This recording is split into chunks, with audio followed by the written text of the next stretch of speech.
Allahumma barik wa salli wa sallim nahmadu wa salli ala rasulil karim amma ba'. Sayyidina Abu Umamah radhiyallahu an meriwayatkan bahawa Nabi SAW bersabda, pergi ke masjid pada waktu pagi dan waktu petang ialah termasuk dalam jihad di jalan Allah SWT. Tabarani Majmu' Zawaid. Sayyidina Abu Umamah radhiyallahu an meriwayatkan bahawa Nabi SAW bersabda, pergi ke masjid pada waktu pagi dan waktu petang ialah termasuk dalam jihad di jalan Allah SWT. Sayyidina Abu Sa'id Khudri radhiyallahu an berkata bahawa Nabi SAW bersabda, siapa yang mencintai masjid maka Allah mencintainya. Tabarani Majmu' Zawaid. Sayyidina Abu Sa'id Khudri radhiyallahu an berkata bahawa Nabi SAW bersabda, siapa yang mencintai masjid maka Allah SWT mencintainya. Tabarani Majmu' Zawaid.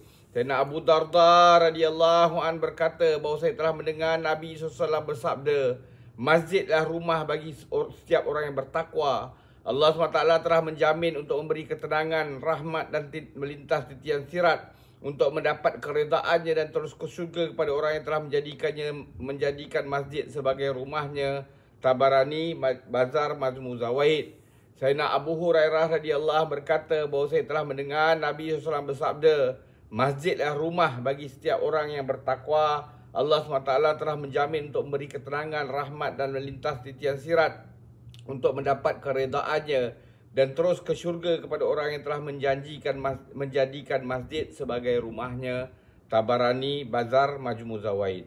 Semoga Allah SWT bagi kita taufik untuk kita ambil iktibar, amalkan dan sampaikan. Subhanallahi wa bihamdihi.